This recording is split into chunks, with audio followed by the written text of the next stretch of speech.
Thunder Rolling in the Mountains by Scott Odell and Elizabeth Hall. Read to you by Mrs. Shoemaker. Chapter 10.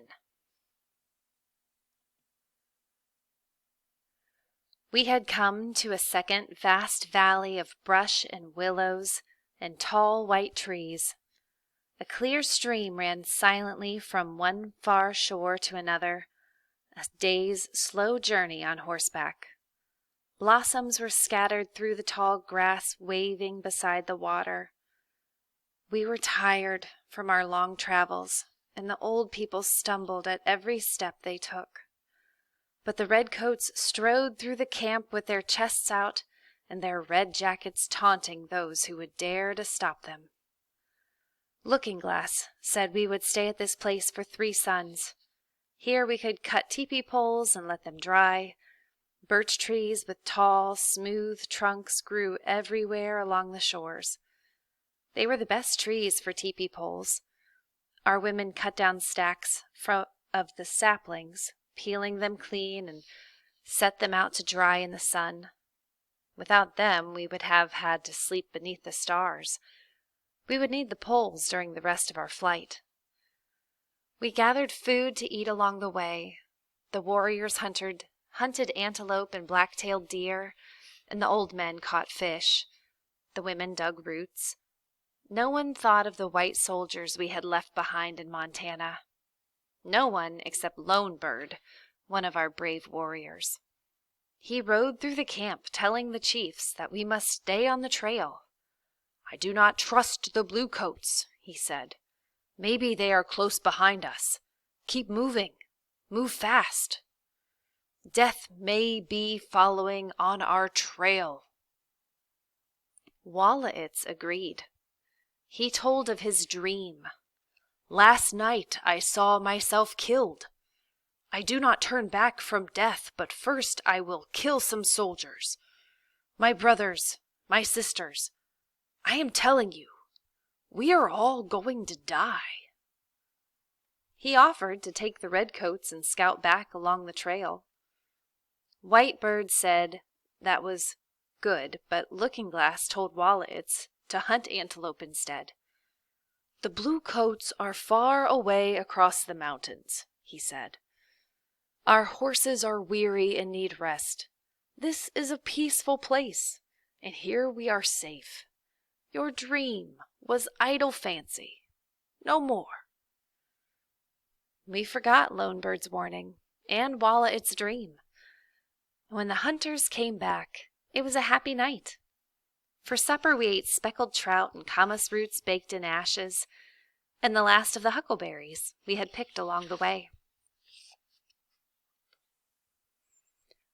Swan Necklaces polished his boots and put bear grease on his hair. He fairly glistened. He said kind words about my eagle feather and goose quill jacket, and the blue beaded band I wore around my forehead. But he was so full of his part in battle that he could talk of little else. I was proud of him. To please him, I said, "You'll be a chieftain after just one more battle with the bluecoats. They'll come sneaking along again in a few days, and I'll kill some more." Children made ugly masks of the dead soldiers with eyes hanging down on their cheeks and pieces of ear cut off. They dug holes and buried the masks deep and laughed and hummed secret songs that they made up. Our ponies and mules were tethered above the stream where they could be watched during the night. Sentries were placed on the crests of the valley, but not enough of them. The camp slept well. In the willows, frogs creaked their night song. A child screamed, and dogs barked. A woman who would have been wounded at Whitebird moaned. Those were all the sounds I heard before daybreak. The sky was cold gray when I woke from a troubled sleep and crawled out of the teepee.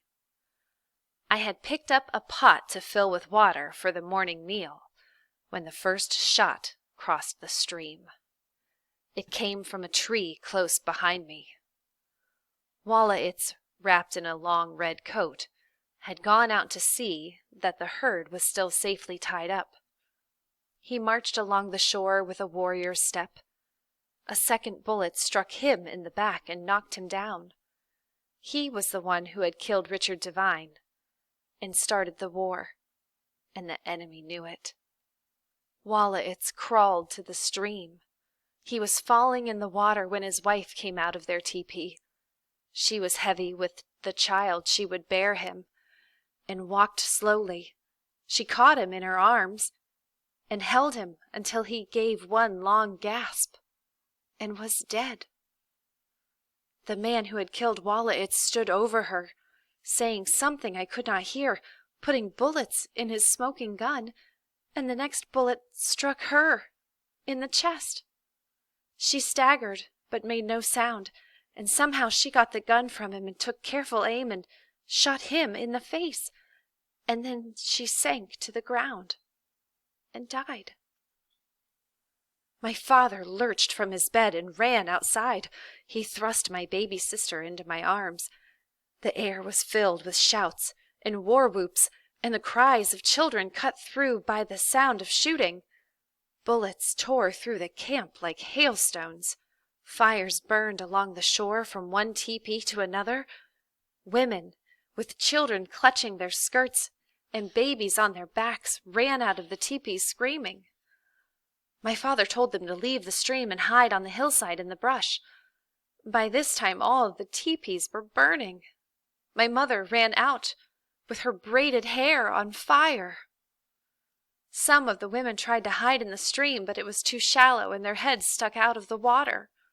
Soldiers shot at their heads and killed all except a child who was able to crawl along the bottom and grasp some willows along the shore. Our warriors drove the soldiers back across the stream and through the willows. Then Looking Glass gathered our warriors and scattered them through the bottom, between the stream and the far hills. They dug pits, set up carbines, and built rock walls high enough to shoot over and not to be shot at by the soldiers. Their guns were not new, and their soft bullets got stuck in the barrels, and the barrels exploded. They had no food, and it was hard to reach the stream without being shot. Yet from the hour Looking Glass put them in the pits, they fought until the gun barrels melted. At nightfall, Chief Joseph went to the dirt pits and counted. He found 31 of our people dead, and 26 badly wounded. Most of the dead and wounded were women, old men, and children. Some had been shot as they slept, still rolled in their blankets. Some had been clubbed by the soldiers when they charged the camp at dawn. We lost 12 warriors. Red Moccasin Tops was dead, killed by a bullet that struck him in the throat. Of the redcoats, only Swan Necklace lived. My father could not count the enemy soldiers who were slain and wounded in the hills, but our warriors said that bluecoats lay thick upon the ground. Lean Elk, who had joined us only a few suns before, fought valiantly. He led a group that seized the soldiers' cannon, broke it, and pushed it into the swamp. They captured enough bullets to fight many battles, yet we had taken a loss we dared not suffer another day. Fighting stopped when the nighthawks began to fly. Swan Necklace and I held hands and talked about the day we would be married and live once more in the beautiful Wallowa. We watched 2 girls combing their wet hair. They had spent most of the day in the stream, swimming in the shallows and coming up to breathe. Then I went to help with the wounded. My mother had been hit as she ran for the stream, her hair in flames. We fought for her life all night there by the water. My father held her in his arms, away from the smoldering camp and the starlit sky to the world beyond. When she died, my father said, "Will this hatred ever end? It sickens my heart. All men were made by the same great spirit chief. Yet we shoot one another down like animals.